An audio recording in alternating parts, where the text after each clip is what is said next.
Peace be upon you, brothers and sisters. This is Said Mirza from MillionaireReason.com, and in today's video, I'm going to be looking at chapter 10 of the Qur'an. The translation I'm going to be using is Brother Garen's translation, the Qur'an, a complete revelation, and you can read along on reader.Qur'anite.com. So let's start with the beginning of this chapter 10. In the name of God, the Almighty and the Merciful, I seek refuge in God from Shaitan the accursed. So chapter 10 verse 1 starts with Alif Lam Ra. Those are the proofs of the wise writ.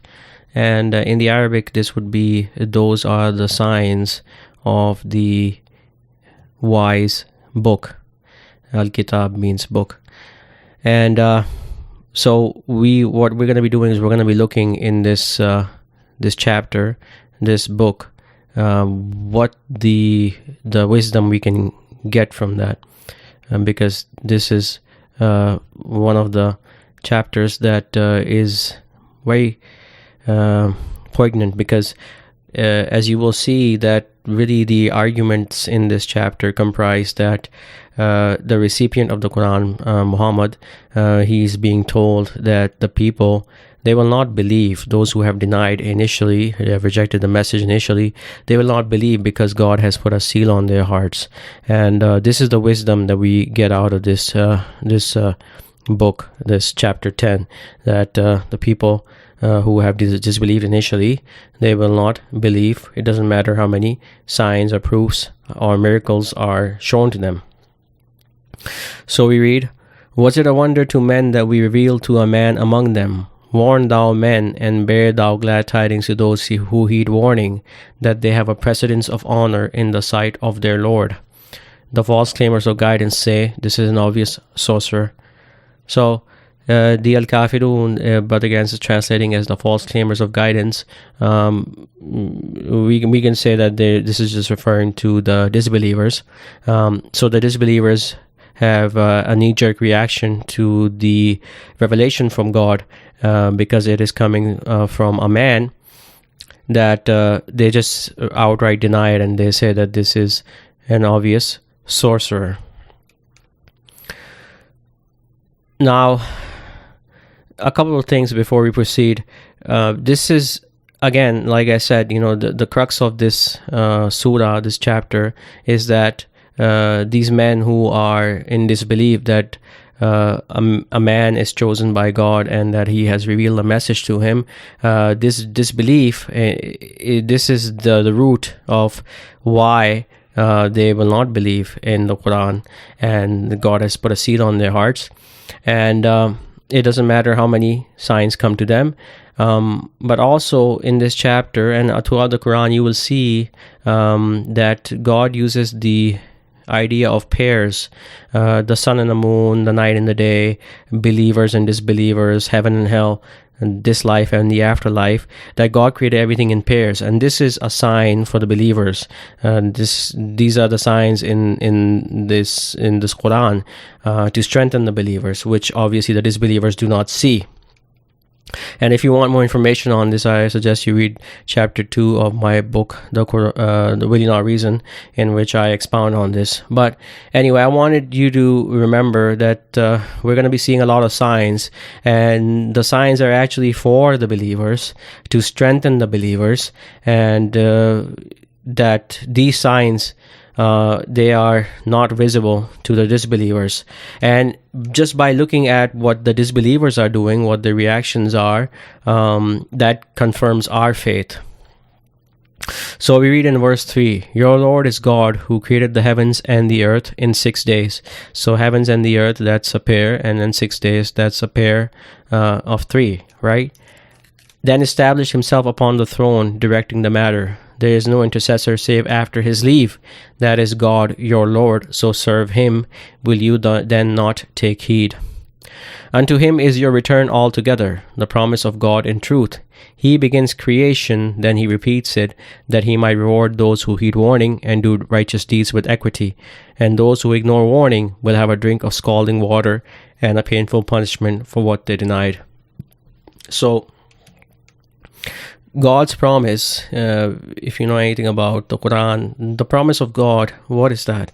That He will cause us to die, and that He will raise us up on the day of judgment and give us our the result of our deeds, the reward of our deeds. This is the promise of God, and the Quran's message is that this day is coming. The promise of God will be fulfilled.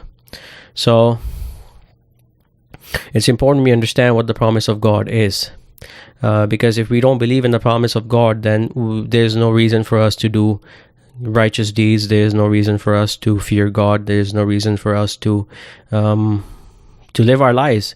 I mean, isn't that one of the arguments that the atheists make, that if you're really an atheist, then there's no point in life, so kill yourself? It's a valid argument. If there's no purpose in life and you know you will not be resurrected, then you're gonna die anyway, so why prolong the misery? Anyway, coming back to the Quran, this chapter 10, we have in verse 5, He it is that made the sun an illumination and the moon a light, and He determined for it phases, that you might know the number of years and the reckoning. God created that not save in truth. He sets out in details the proofs for people who know. So the sun and the moon are a pair, and that He has determined the phases for the moon, that you might know the number of years you are living here. You can keep track, and also the reckoning, that that your death is the end of the road. This is the reckoning, and that you are getting closer to that point. And that God created not this in truth, as in He created this with a purpose. He created this not in vanity, and He sets out and details the proofs for people who know. So again, as I said, this surah, well, the Quran in itself, there are so many proofs for the people who believe, for the people who know, the people who reflect. And so He is here referencing the detailing of the proofs of the sun and the moon, the creation, and that the phases of the moon. These are the proofs by which man knows that there is an intelligent creator who created all this with a purpose. And He is referencing these as proof of His dominion, of His majesty, of His wisdom, of His power. Verse 6, In the alternation of night and day, and what God has created in the heavens and the earth, are proofs for people who are in prudent fear. So again, we have the pairing, night and day, and the heavens and the earth, and that these again are proofs for people who are in prudent fear, who fear God. Because God created all these things, He has power over everything, so we should fear Him. Those who look not for the meeting with us, and are pleased with the life of this world, and are at rest therein, and those who are heedless of our proofs, those their shelter is hell for what they earned. So it doesn't make a difference whether you call yourself Muslim or Christian or Hindu or whatever. At the end of the day, if you are pleased with the life of this world, and you find comfort in it, and you are settled in it, you're content, then, and also if you are heedless of the proofs, manifest proofs of God around you, and you don't really believe or care if there is a creator, then for you the fire shelter is hell, because that's what you have earned. Your deeds are meaningless. Those who heed warning and do righteous deeds, their Lord will guide them by their faith. There will flow beneath them rivers in the gardens of bliss. So this awaits those who heed warning, who believe in God in the last day, and who do righteous deeds. Their supplication therein will be, Glory be to Thee, O God, and the greeting therein will be peace. And the end of the supplication will be, Praise belongs to God, the Lord of all creation. Now we move on to verse 11. And were God to hasten for men the ill as they would hasten the good, their term would have been concluded for them. But we leave those who look not for the meeting with us wandering blindly in their inordinacy. So God has set a time limit.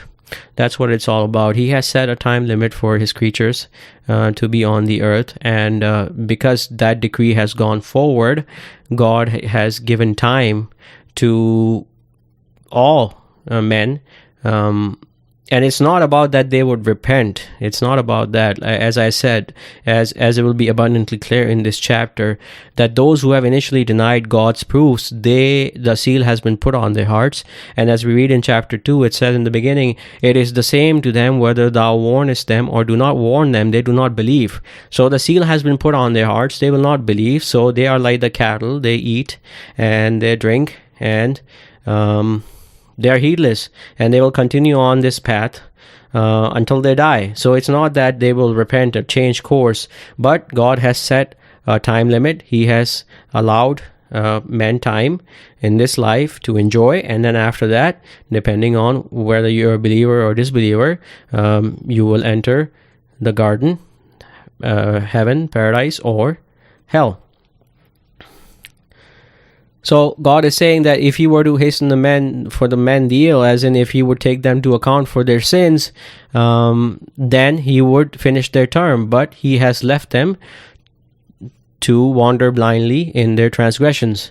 And that's the wisdom of God. That is how God has decided to deal with these men.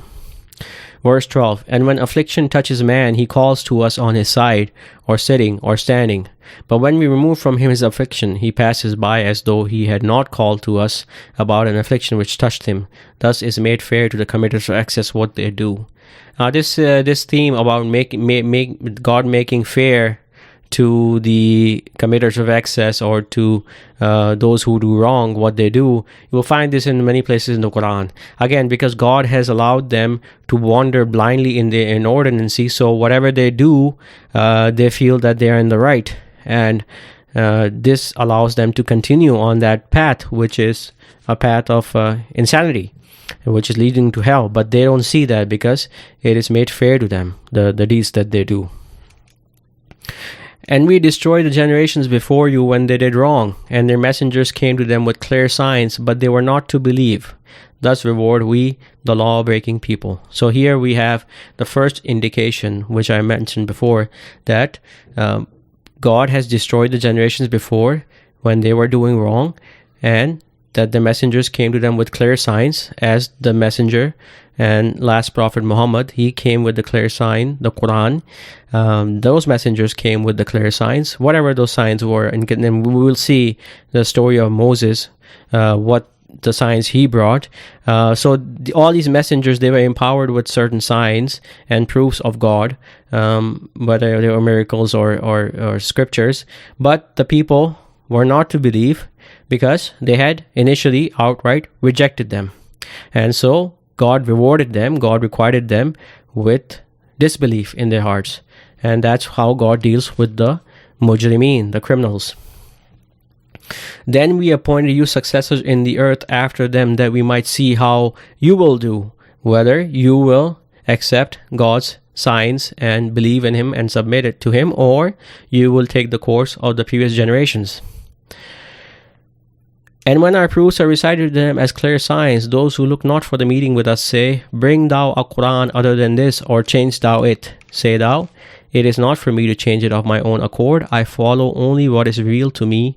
I fear if I should disobey my Lord, the punishment of a tremendous day. So here again, see, so this is the proof that this messenger brought, the Qur'an, the Prophet Muhammad, and those who did not believe in God, in the encounter with God, they said, bring a Quran other than this, or change it. But why would they say that? Because the Quran did not and does not agree with the religion of their ancestors, and what the customs and the rituals and the ideology that they were following. It did not agree with that, so they wanted to change it, and so they rejected the messenger of God, and they rejected God's message.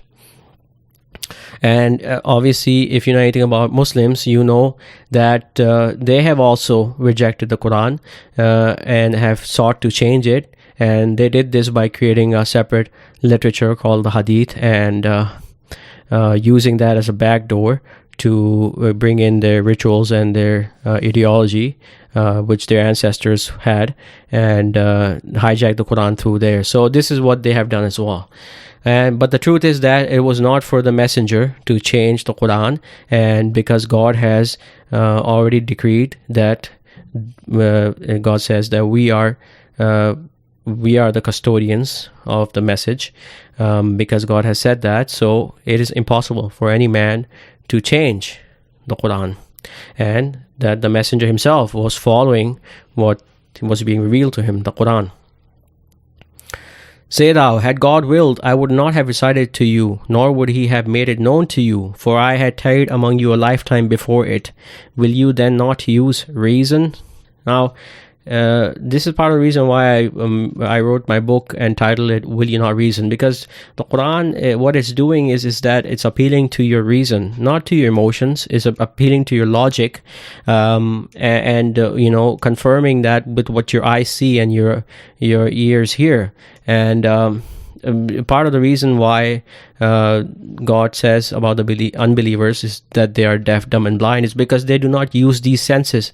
And we shall see that this is being talked about in this chapter as well, and that God is not wronging them. They are wronging themselves. They are not using the senses, the faculties that God has given them.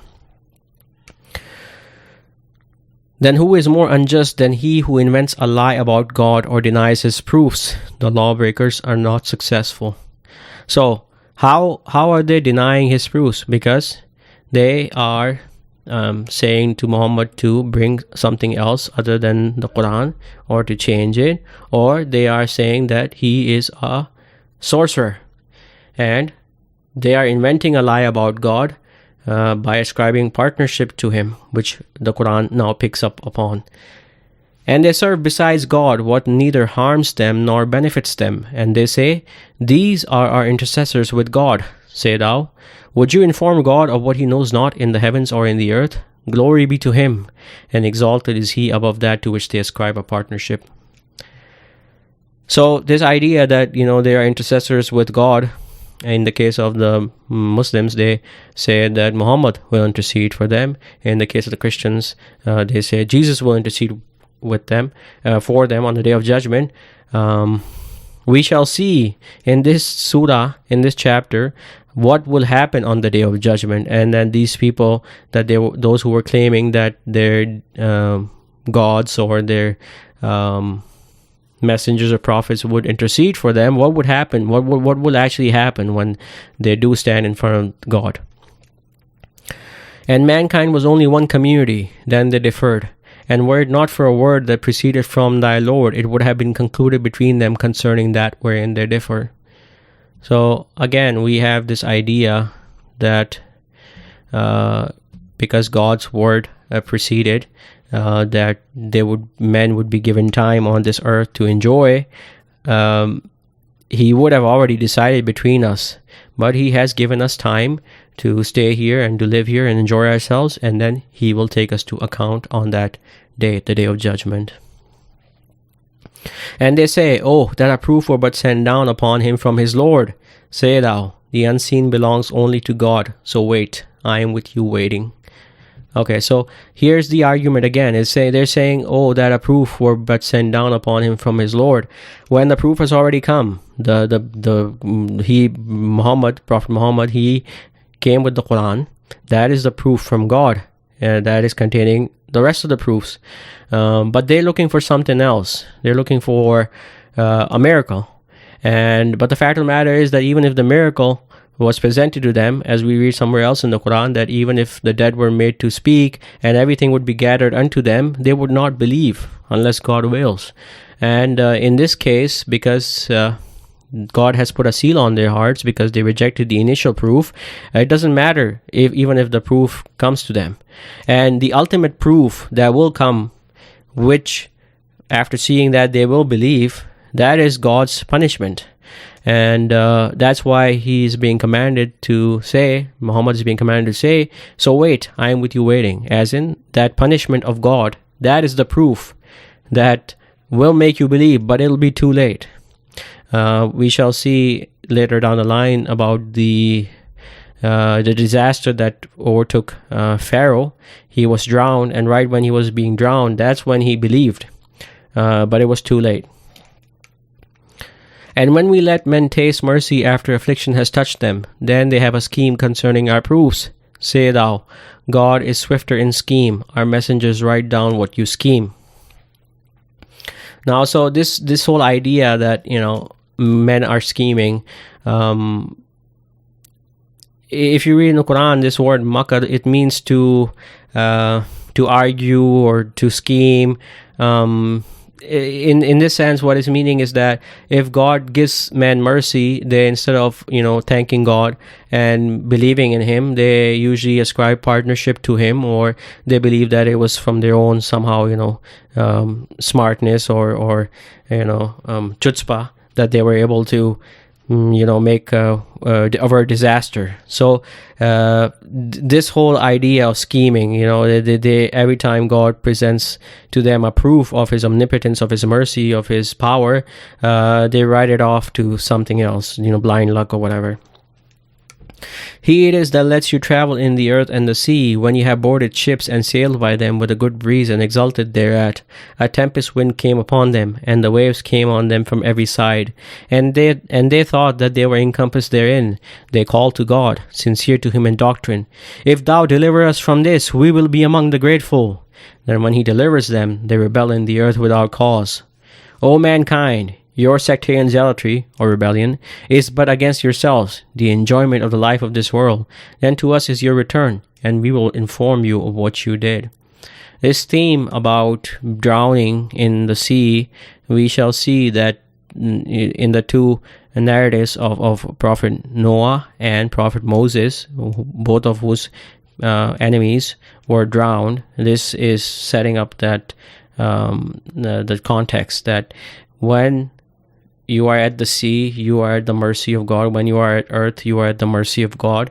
And when you ask God, you ask Him for help, and you are sincere to Him, then He delivers you.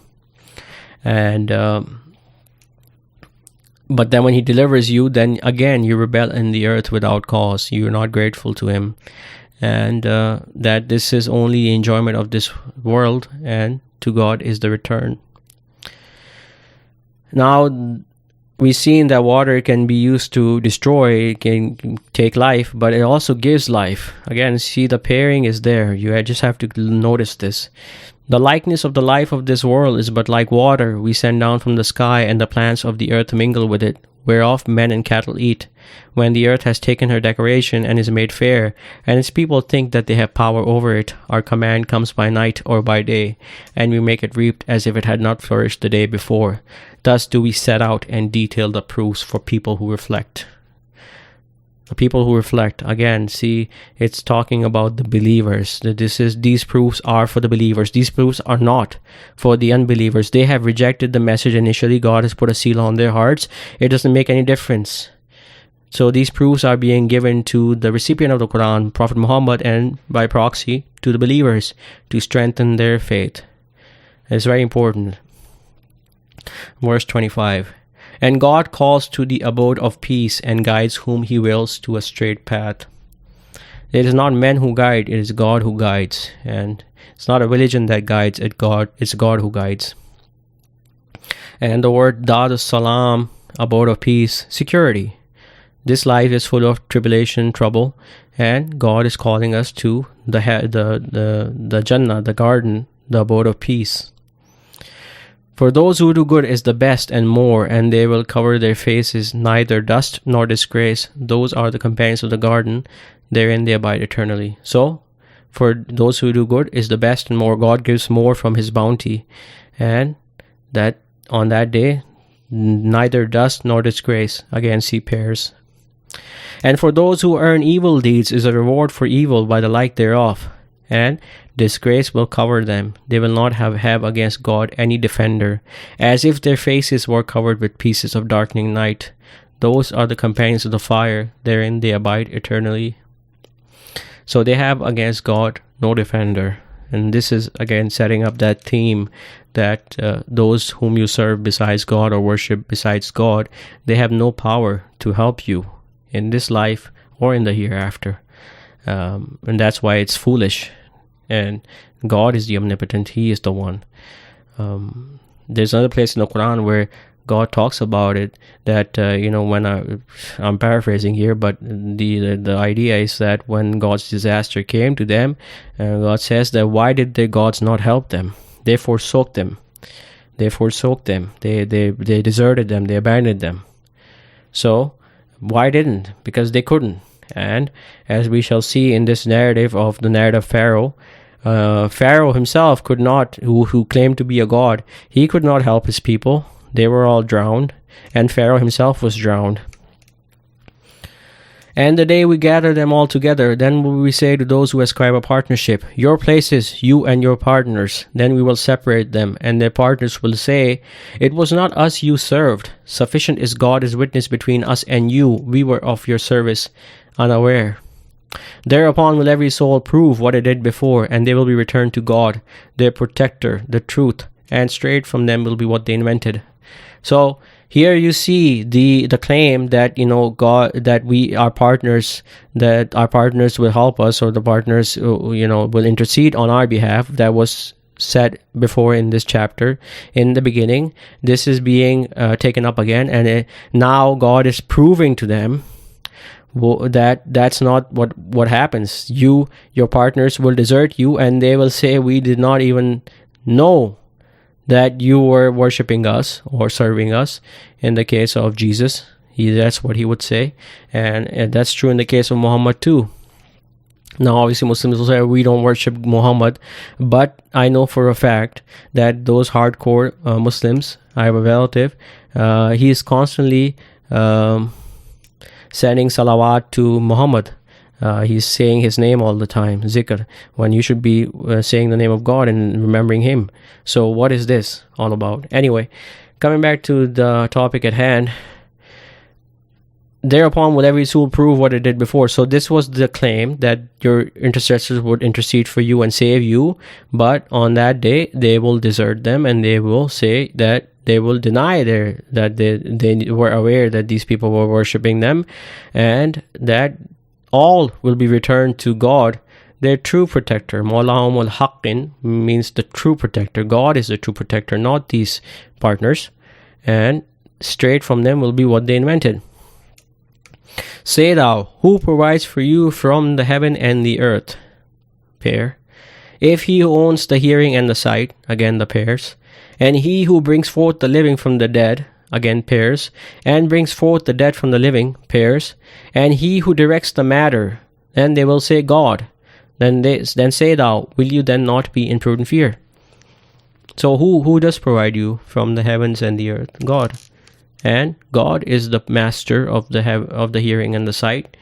In Arabic it says yamliku sama wal absar, as in he has power over hearing and sight, and he has power over guiding you or misguiding you, and he is the one who is creating and destroying. Nobody else can do that. So they understand that. They will say God. Then why do you not fear God? For that is God, your Lord, the truth. Then what is there after the truth but error? How then are you diverted? Thus did the word of thy Lord become binding upon those who are perfidious, that they do not believe. Again, see the same idea, that because they have rejected the proofs of God initially, the word of your Lord has become binding upon them, and these perfidious people, these evil people, they will not believe. They will not believe. And so this in itself is a proof to the recipient of the Qur'an that the Qur'an is the truth, and it is also a proof to the believers that the Qur'an is the truth. Say thou, is there among your partners one that begins creation, then repeats it? Say thou, God begins creation, then repeats it. How then are you deluded? God begins creation. He created the heavens and the earth in 6 days, and repeats it. He will destroy everything and recreate it on the day of judgment, where everyone will be brought to account. So the pairing is there, and this has already been narrated to you. The Quran in the beginning of this chapter, it said he created the heavens and the earth in 6 days, and then when he on the day of judgment, with the whole idea that the intercessors, which they claim will intercede for them, they won't. So is there among your partners who can do this? No. Say thou, is there among your partners one that guides to the truth? Say thou, God guides to the truth. Is then he who guides to the truth worthier to be followed, or he who guides not, save he be guided? Then what ails you? How judge you? So, Muhammad or Jesus or Moses, they are not the ones to be followed. God is the one to be followed, because he guided those men. So, is the one who guides to truth worthier to be followed, or who he guides not, save he be guided? And most of them follow only assumption. Assumption avails nothing against the truth. God knows what they do. And this Qur'an is not such as could be invented by other than God, but it is a confirmation of what is before it, and an exposition of the writ about which there is no doubt from the Lord of all creation. So, it is a confirmation of what is before it, bayna yadayhi, or what is within its scope, or what it's talking about. The Qur'an is confirming the subject matter in it, which you are seeing, that not only the proofs are being presented, but the exposition of these proofs, this is also being given to you. So the Quran has a dual purpose. The Quran is sufficient. It doesn't need anything else to back it up, because at the one hand it is treating of these topics, and then at the other hand it is confirming what these topics are talking about. See, this is the whole idea that, as we shall see in this chapter, the idea is that the believer, those who disbelieve in God's proofs, initially God puts a seal on their hearts, so they will not believe ever. And now what it's doing is it's presenting this as a proof to the believers, to strengthen their faith by asking the believers, go talk to these unbelievers and try to convince them. They will not believe, and that's sort of the ending of this surah, and we'll get to that. But I just want you to keep this in mind, that this is a very these are proofs for the believers, and in seeing the disbelief in the unbelievers, our proofs are being our belief is being strengthened. If they say he invented it, say thou, bring a surah the like thereof, and call whom you can besides God, if you be truthful. The truth is, they have denied what they encompass not in knowledge, and whose interpretation has not yet come to them, thus denied those before them. Then see thou how is the final outcome of the wrongdoers. Okay, so if the argument is, if they say he invented it, if you want more information on what this challenge is all about, I suggest you look at my book, The Bunyana Reason, in which I expound on this subject. But just in a nutshell, what it's talking about is this idea that if your claim is that the Quran is invented, then you need to bring a chapter like it, a surah like it, and you need to bring your witnesses that attest to that this forged text that you created, it is from God. And even if you do that, and in the case of if you know anything about Mormons already have a book which is authored by this prophet, their false prophet Joseph Smith, in which he claims that it came down from God, and that he translated it. And there are witnesses in there. The 12 witnesses there in the beginning of the book who said, yeah, we believe that it is from God, and Joseph Smith is a prophet. So they have already met this challenge. But actually they haven't really met the challenge, because the challenge is that even if you bring these false witnesses, you still fail, because God has already borne witness. He himself has witnessed that he sent down the Quran. So your testimony, your witness is nothing compared to the witness of God. So in a court of law, God's witness will stand higher, well, obviously highest, and your witness is nothing. So that's why you can never meet this challenge. And that's why it doesn't make a difference whether or not you bring a surah, you don't bring a surah, or you claim it's from God or not from God. God has already testified that he sent down the Quran. And this is the crux of the challenge. Okay, but here we come back to the verse 39. The truth is, they have denied what they compass not in knowledge. So they have denied out of hand the Quran. They have not studied it carefully, and its interpretation has not come to them because they have not endeavored. So because they have denied out of hand God's proofs, God has taken revenge on them, and He has put a seal on their hearts, and their final outcome is what? Destruction and going to the fire. And among them is he who believes in it, and among them is he who believes not in it. And thy Lord best knows the workers of corruption. So, God created the believers and the disbelievers, and so among men there are some who believe and some who don't believe in the Qur'an, and God is aware of who is what. And if they deny thee, then say thou, to me be my work, and to you be your work, and you are quit of what I do, and I am quit of what you do. And among them are some who listen to thee. Canst thou make the deaf to hear, though they do not reason? And among them is he who looks at thee. Canst thou guide the blind when they do not see? God wrongs not men in anything, but men wrong their souls. So how are they wronging their souls? Because they are not using the faculties that God has provided them, the gifts, the gift of hearing, the gift of seeing. They are blind, deaf, dumb. So they are wronging their souls, and for that reason, they are misguided. And the day he gathers them will be as if they had tarried only an hour of the day. They will recognize one another. Those will have lost who denied the meeting with God and were not guided.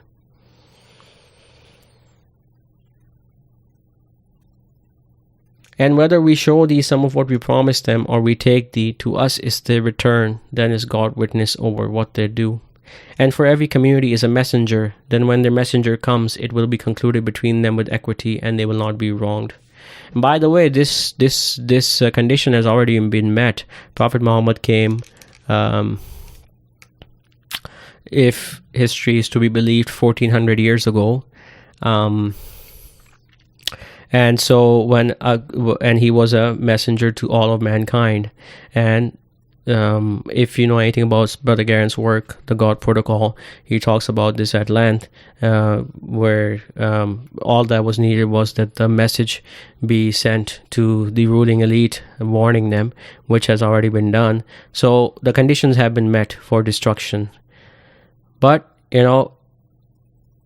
it's up to God. He has set a time limit, so when the time limit expires, that is when all will be returned to God.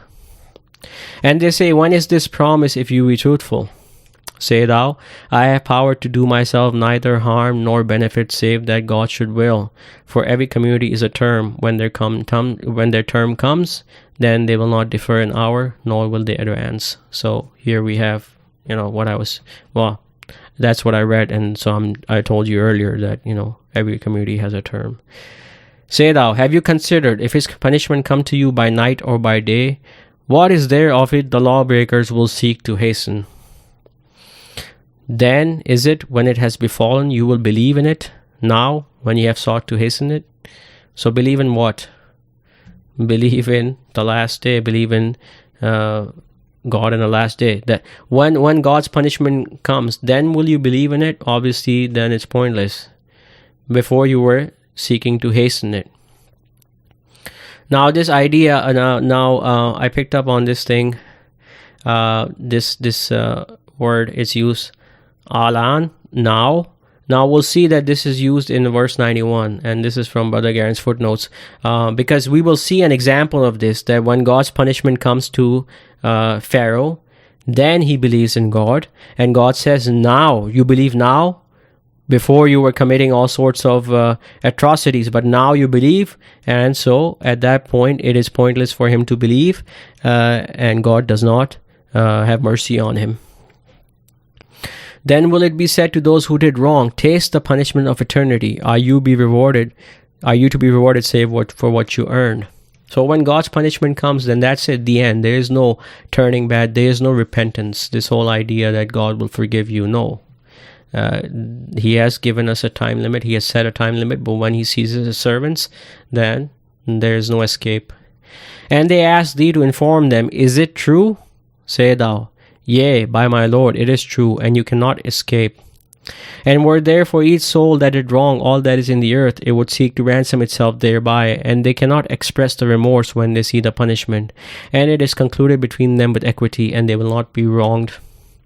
In truth, to God belongs what is in the heavens and the earth. In truth, the promise of God is true, but most of them know not. So this is another proof, another sign for the believers that the promise of God is true, but most of the mankind know not. It's true, right? Most people do not believe, or even if they say they believe, they don't actually believe that they will be resurrected.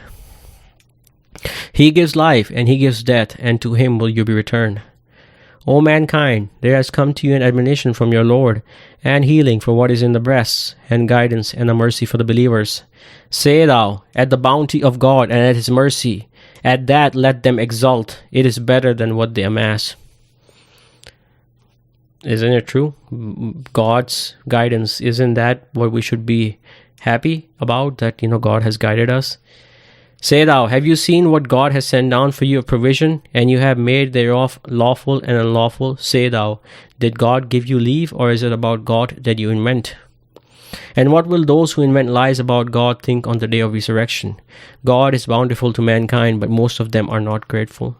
And if you read in the Qur'an, this whole idea of being grateful to God is just central. I mean, that's what Satan said, that you will find that most of them are not grateful to you. So if you're not grateful to God, then you are following Satan. And you're not acknowledging what God has given you. You were without life. He gave you life. You were without anything. God, it was by God's mercy He created you. And He gave you everything that you wanted or didn't even know you wanted. And we should be always thanking God and being sincerely grateful to Him. And thou art not in any matter, and thou recitest not from it any recital, and you do no deed save that we are over you witnesses when you are engaged therein. And there does not escape thy Lord the weight of an atom in the earth or in the heaven, whether less than that or greater, it is in a clear writ. In truth, the allies of God, no fear will be upon them, nor will they grieve, those who heed warning and are in prudent fear. So these are the allies of God. It's not that, how it says in the Quran, the Jews say, we are the allies of God. Because what? Because you're descended from a certain ancestor? No, it's about those who heed warning and are in fear of God. They are the allies of God. And continuing on in verse 64, it says, for them are glad tidings in the life of this world and in the hereafter. There is no changing the words of God. That is the great achievement. Now, this idea, la tabdilu li kalimatillahi, no changing the words of God. Here, what it's talking about is not that the Quran's words cannot be changed, which is true. The God has preserved the message. We're not arguing that. But here, this proclamation of God, this decree of God. Remember I told you the decree of God has passed for the unbelievers, that they will not believe because they rejected initially God's signs.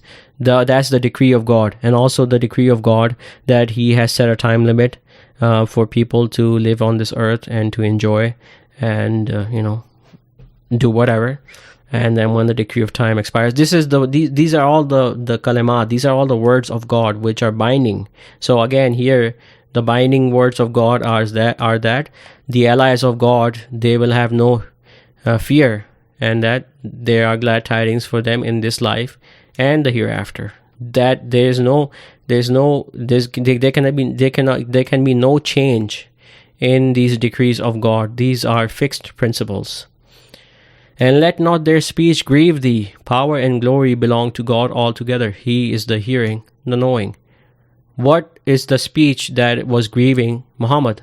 We shall see what they were saying later down the line. But understand that power and glory belong to God altogether. In truth, to God belongs whoso is in the heavens and whoso is in the earth, and they follow those who call to partners other than God. They follow only assumption, and they are only guessing. He it is that made for you the night wherein to rest, and the day sight giving. In that are proofs for people who hear. Again, the pairing, night and day, one to rest and one to go about your business. And this is a proof for people who hear, for the believers, because the disbelievers, they will not hear, they will not see, so it's not for them. So what was the speech that was grieving Muhammad that they were saying? We read in verse 68, they say, God has taken a son. Glory be to him. He is the free from need. To him belongs what is in the heavens and what is in the earth. You have no authority for this. Do you ascribe to God what you know not? Say thou, those who invent lies about God will not succeed. And enjoyment in the world, then to us is their return. Then will we let them taste the severe punishment because of what they denied. So this now we move on to the narrative, the retelling of two messengers of God. The first that we find in the Quran, Prophet Noah, and the last before Muhammad, which was Musa. And so again, you have the pairing. And both cases, the punishment was drowning. So this is what links them together. And there is another prophet in here, messenger in here. The title of this surah is named after him, Jonah, Yunus. And if you know anything about that story, he left his people in wrath and did not follow his calling. So he was thrown into the sea, but was saved. So there's a reason for these to be included here. And I guess what I'm trying to drive at is that a lot of people, those who disbelieve in the Quran, and even those who have a cursory understanding of the Quran, they don't understand a lot of times why the Quran keeps changing subjects, but they're not really changing. It's still a common theme, and the more you read the Quran, the more you'll see that. So verse 71, and recite thou to them the report of Noah when he said to his people, O my people, if my presence and my reminding you of the proofs of God be grievous to you, then in God have I placed my trust. So resolve upon your plan and your partners, then let not your plan be unclear to you. Then move decisively against me and grant me no respite. And if you turn away, then have I asked of you no reward. My reward is only upon God, and I have been commanded to be among those submitting. So he puts his complete trust in God, and he says, do your worst. I put my trust in God, and that if you turn away, then understand that I am not looking for any monetary compensation. I am only seeking reward from God and following his command to submit to him. Then they denied him, so we delivered him and those with him in the ship and made them successors, and we drowned those who denied our proofs. Then see thou how was the final outcome of those who had been warned. So again, see, this is a sign for the messenger, for the prophet. See thou means the first person, you, and also for the believers by proxy. Look what happened to these people. They were warned, they denied, and look what happened to them. So that's to increase your faith. Then raised we up after him messengers to their people, and they came to them with clear signs, but they were not to believe in what they had denied before. Thus do we seal the hearts of the transgressors. So like I mentioned earlier, this is really the key here, that because they had believed, they had denied before initially, they were not to believe in any subsequent proofs, because God has put a seal on their hearts, because they were transgressors. And these messengers came to their people with clear signs, all of them. See, Moses came to Pharaoh with clear signs. Noah came to his people with clear signs. Muhammad came to his people with clear signs, in this case the Quran, and they denied it. So because they denied the clear signs, God's punishment became binding upon them. Verse 75, then raised we up after them Moses and Aaron before Pharaoh and his eminent ones with our proofs, but they had waxed proud, and they were a people of lawbreakers. Moses and Aaron, a pair. Pharaoh and his eminent ones, a pair. And when the truth came to them from us, they said, this is obvious sorcery. If you remember anything in the beginning of this chapter, this is how it started. They say, the Al-Kafirun say that this is an obvious sorcerer. So here they're saying this is obvious sorcery. So same modus operandi, denial of the truth when it came to them.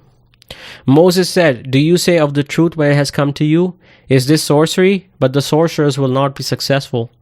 They said, Hast thou come to turn us away from that upon which we found our fathers, and that there be for you majesty in the land? And we do not believe you. So here, see, change the Qur'an, because it is turning us away from what we found our fathers doing.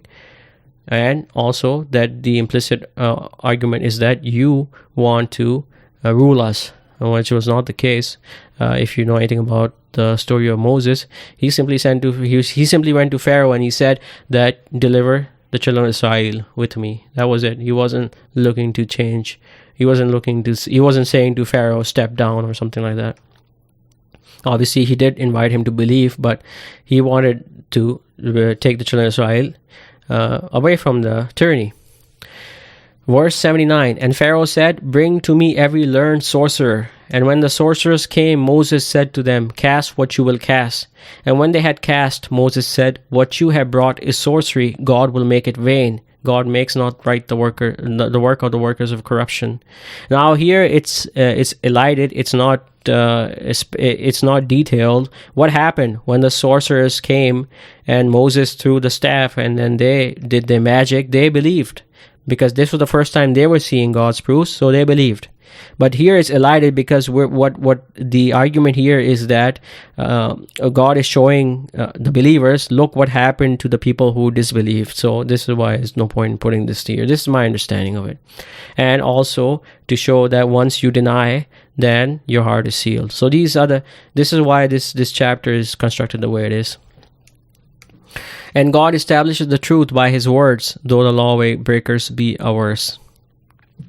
So remember, I keep telling you about like God's decree, what God's decree is.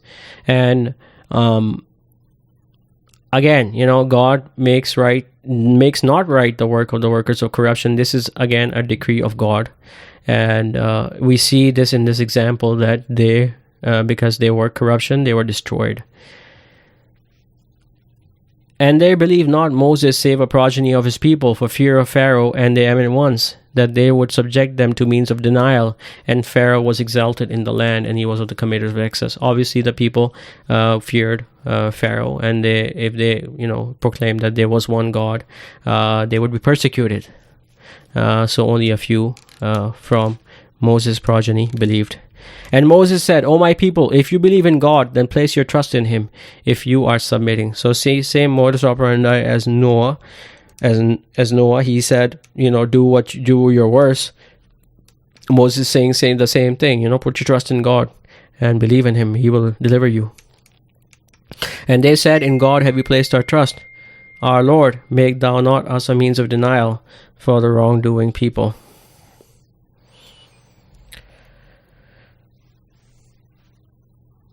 And deliver thou us by thy mercy from the people of the false claimers of guidance. So God accepted their petition. They were delivered by his mercy from the al-kafirun, from the disbelievers. And God will also accept Moses' petition later on, as we shall see. And we instructed Moses and his brothers, Settle your people in Egypt in houses, and make your houses a destination, and uphold the duty, and bear thou glad tidings to the believers.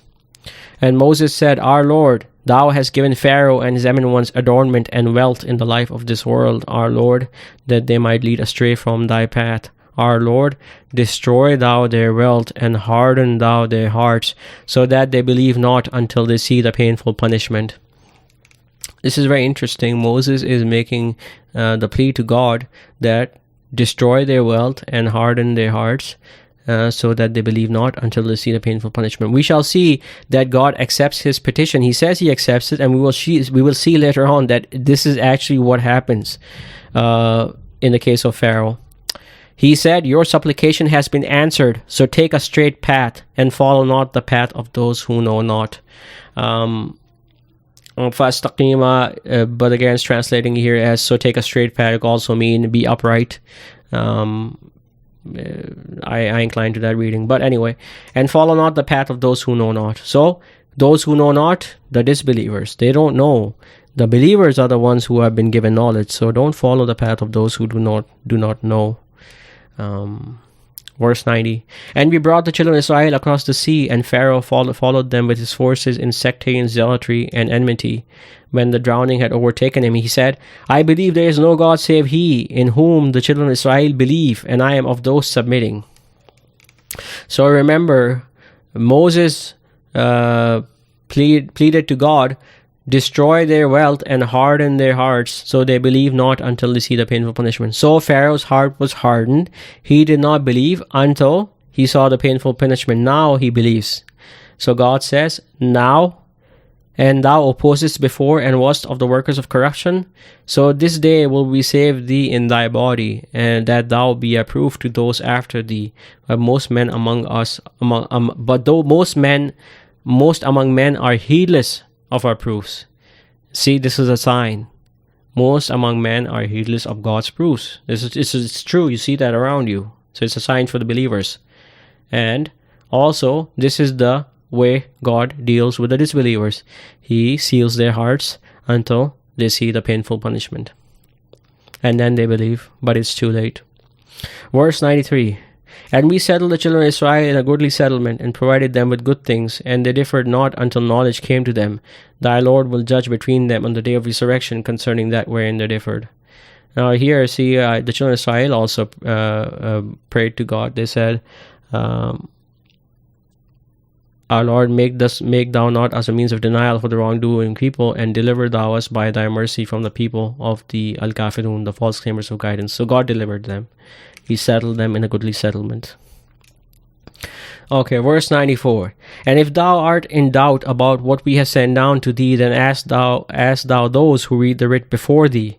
The truth from thy Lord has come to thee, so be thou not of those who doubt. So here it's referencing the learned among the children of Israel who were given knowledge and who had the book, the Torah with them.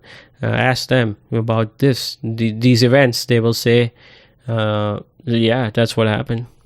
The truth from thy Lord has come to thee, so be thou not of those who doubt. Now, why would God say to Muhammad, be thou not of those who doubt? We shall see this is important.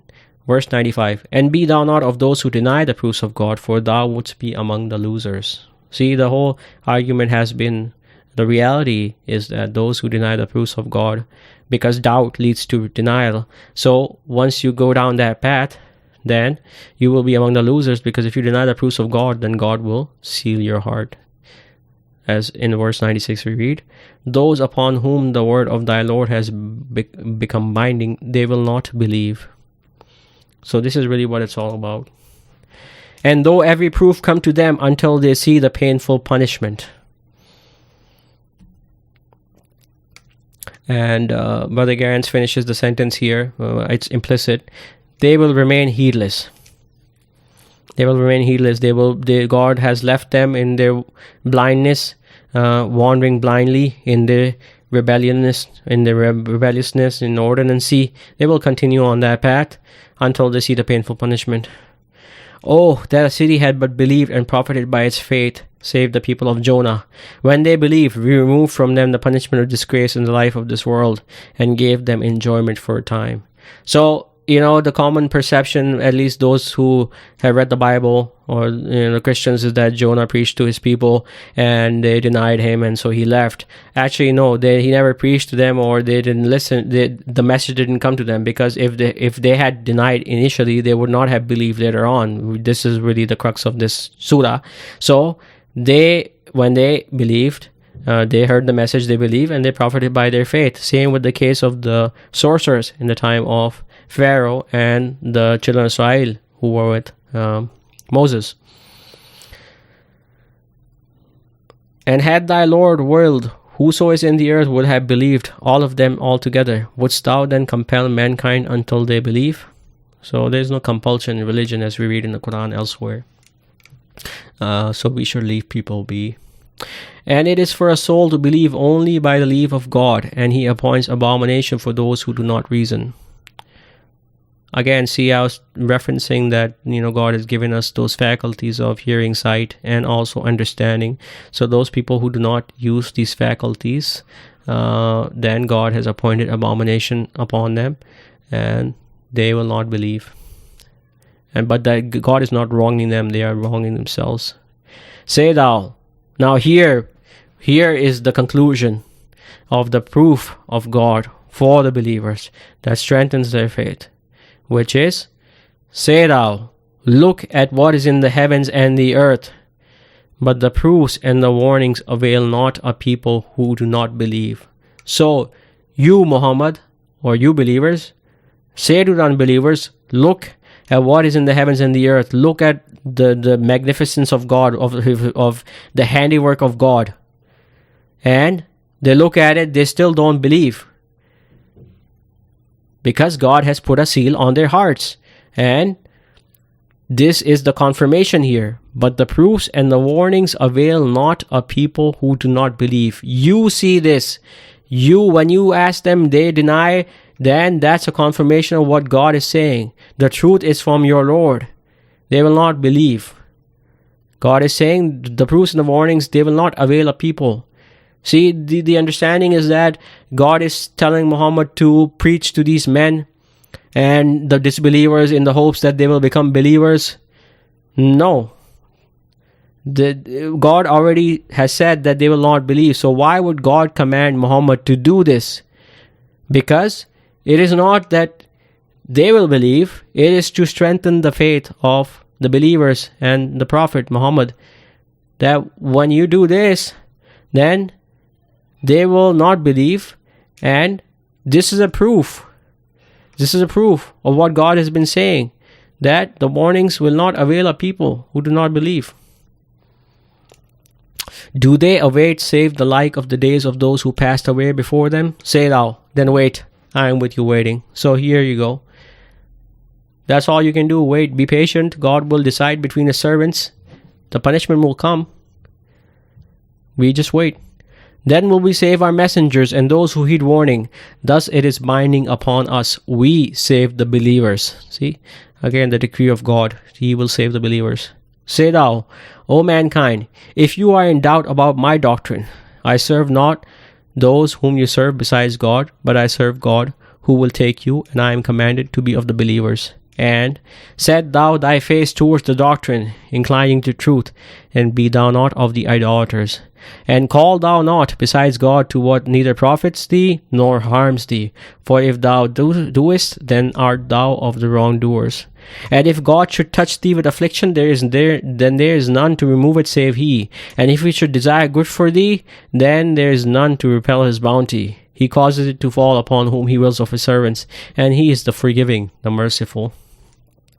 Say thou, O mankind, the truth has come to you from your Lord, and whoso is guided, he is but guided for his soul, and whoso strays, he but strays against it, and I am not a guardian over you.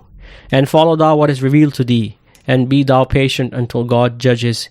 He is the best of judges. So let us all be patient, the believers be patient for the judgment of God, which is coming very soon, and we are waiting, and they are waiting, and what this surah does is that it strengthens our belief in the proofs of God, our faith that the words of God are true, and that his decree will come to pass, like all the other decrees that have come to pass that we have seen. The decree of God that he will raise us up on the day of judgment, that will also come to pass. So we are waiting for that. Anyway, that concludes my exposition of this chapter 10. I encourage you to read it carefully, read it again and again, and see these things, and God willing, you might see more things. A very beautiful chapter. Wanted to share that with you. That's it for now. God willing, until next time, peace and blessings be upon you.